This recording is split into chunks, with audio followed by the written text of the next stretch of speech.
Namaste. As someone who has spent a few years in the tinsel world, I've come to see life more as the process of making a commercial film. The magic, I've realized, lies not in the final product, but in the journey of creation itself. Think about it. What excites filmmakers the most? Of course, they envision the final product that will eventually hit the screens. But the real thrill lies in the process.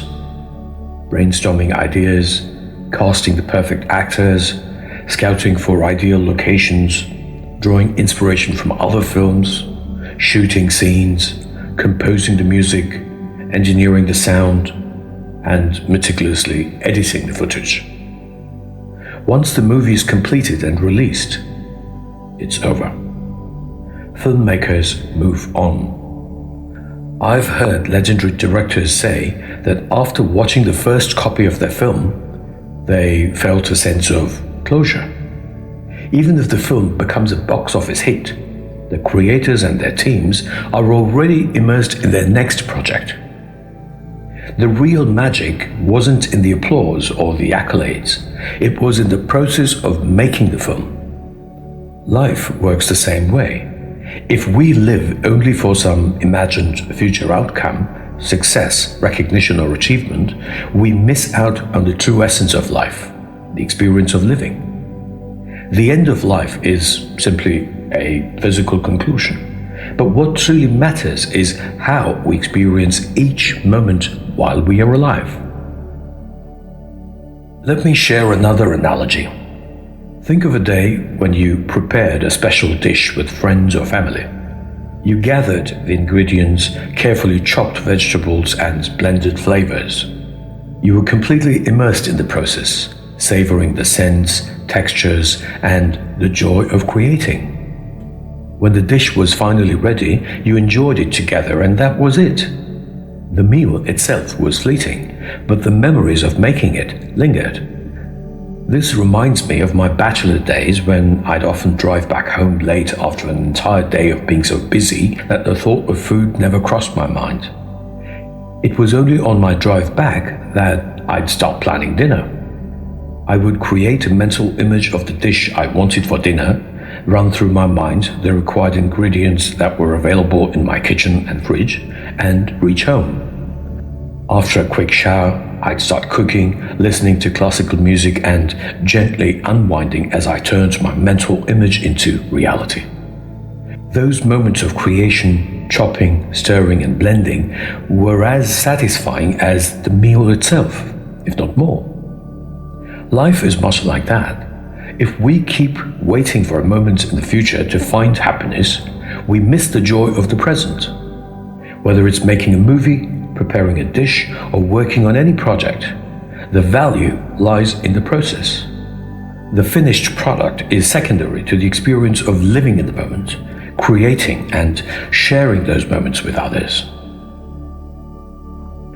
Some time ago, inspired by a video with the unforgettable Sir Sean Connery reciting Ithaca, a poem by C.P. Cavafy, I created a video with me dramatically reciting it. The poem beautifully conveys the idea that the destination is not what truly matters, it is the journey that shapes us. As I recited the lines, I felt the depth of its wisdom, its reminder that our experiences, our learning, and our growth happen along the way, not at some imagined endpoint. The journey itself is the life we live. Much like Ithaca suggests, if we fixated only on reaching the end, we will miss the riches of the voyage. And when we do reach our Ithaca, our goal or success, our final destination, we may realize that it was never about arriving, it was about how we got there. Many people talk about living in the present, but have you ever noticed how difficult it actually is? When you truly experience something amazing, a breathtaking view, a delicious meal, or a moving piece of music, you don't simultaneously think this is incredible. No, you simply experience it by having no other thought, but by being one with the experience. The moment you start thinking about it, you're already looking at it in hindsight. This shows that being in the present isn't something to achieve, it's something to allow, or rather not block or impede. When our minds are preoccupied with future desires or imagined results, we miss the beauty of the now. But when we let go and fully immerse ourselves in what we're doing, we naturally live in the moment. People often regret their past choices, but unless those choices were criminal in nature, why worry? You were simply acting with the understanding you had at that moment. Now, with greater awareness, you have the choice to evolve. So why be stuck in regret? Now is the moment. Live it fully, completely. So, whether you're making a film, preparing a meal, or pursuing any meaningful endeavor, remember, life is not about the destination, it's about the journey. Pause for a moment and reflect. Are you so fixated on an imagined end goal that you're overlooking the beauty of the present, the only reality? Try to think about that one thing you can do today to be fully immersed in the now. Don't wait for a distant future to bring happiness. Find joy in the making, in the doing, in the living, in simply being. Life is happening now. Embrace it. Thank you.